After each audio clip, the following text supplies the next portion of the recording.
king furnished the latter with everything in abundance. He said to the elephant, "You and I together have committed sins." The elephant was at once remorseful and spent 3 days without eating. Worried, its keepers set out to look for the monk and, having found him, asked, "What spell have you placed on the king's white elephant that it is sick and does not eat?" He answered, "In a previous lifetime, this elephant was my younger brother. Under the Buddha Kasyapa we left home together to practice the path. I was satisfied to keep the precepts, recite sutras, and practice dhyana, but I did not practice generosity. On the other hand, my brother limited himself to soliciting patrons and making gifts. He did not observe the precepts and did not educate himself. Having thus renounced observing the precepts, reciting sutras, and practicing dhyana, today he is this elephant. But because he was very generous, food and amenities come to him in abundance. As for myself, I was content to practice the path, but I was not generous in making gifts.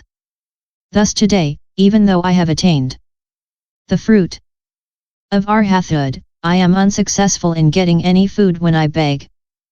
This explains why causes and conditions vary for each individual, and why, although being born in the golden age of a Buddha, one may still be hungry and thirsty.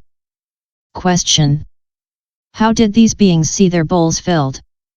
Answer: some say that the Buddha, by his miraculous power, created food that satisfied them.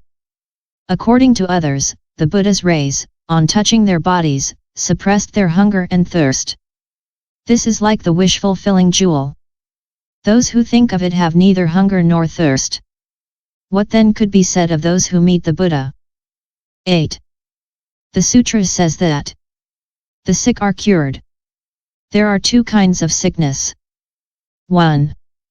All kinds of illnesses are contracted as punishment of actions carried out in previous lifetimes. 2.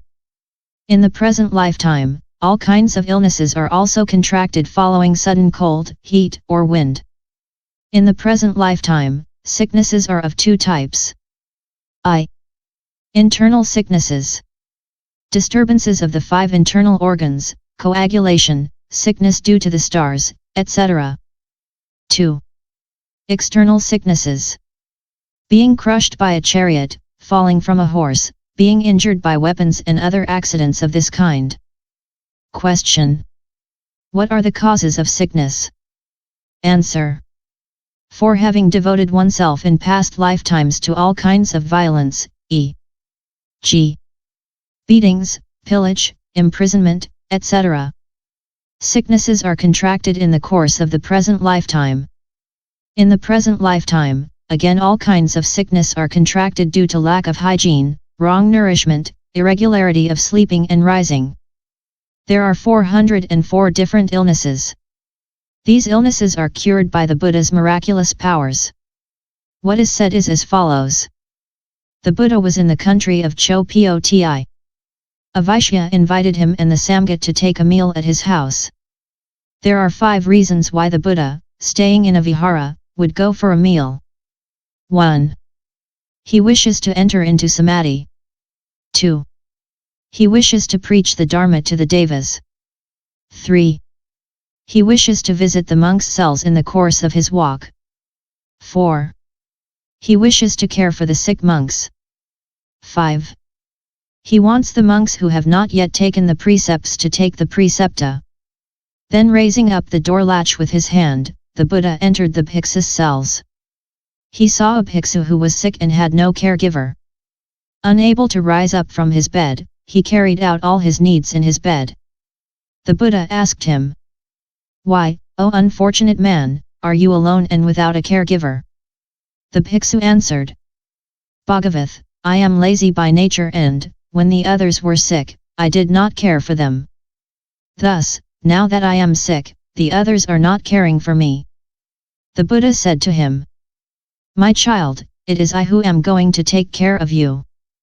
Then Chopon brought water and the Buddha, with his own hands, washed the sick man's body. When the washing was finished, all the sick man's sufferings had disappeared, his body and his mind were at peace. Then the Bhagavath helped the sick bhiksu rise and go out of his cell, gave him clean garments, then he made him go back in, refresh his mattress and sit down. Then he said to the sick bhiksu, "For a long time you have sought a. Indolently to attain that which you have not yet attained, to understand that which you have not yet understood. This is why you have had to undergo these sufferings and you will still have more to suffer."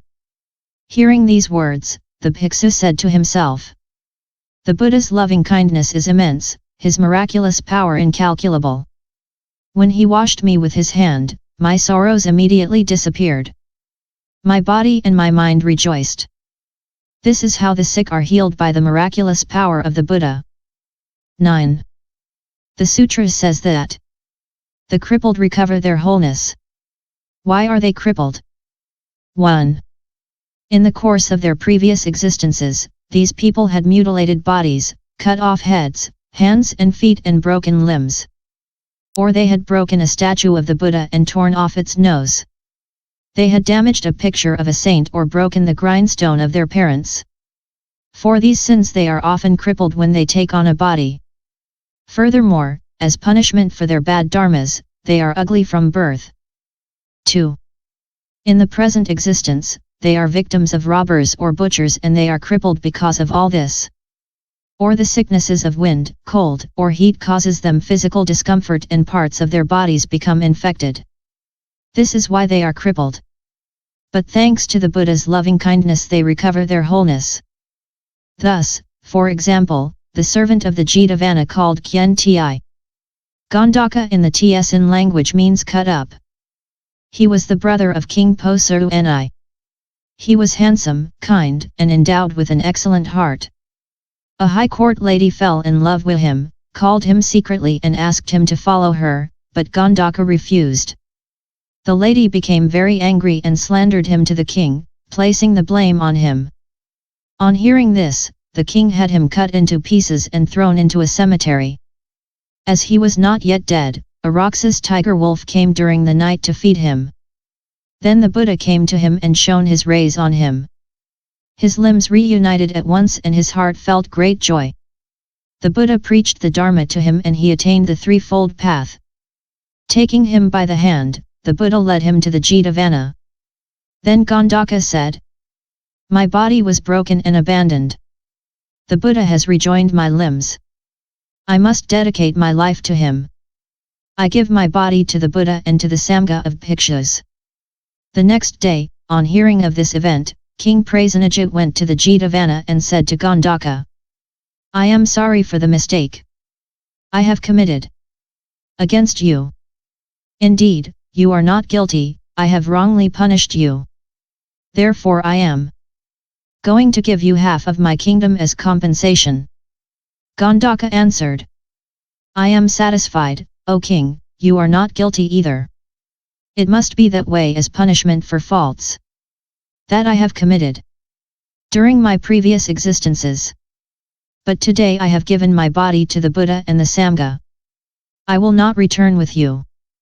This is how the crippled who have lost their wholeness recover it when they receive the Buddha's rays.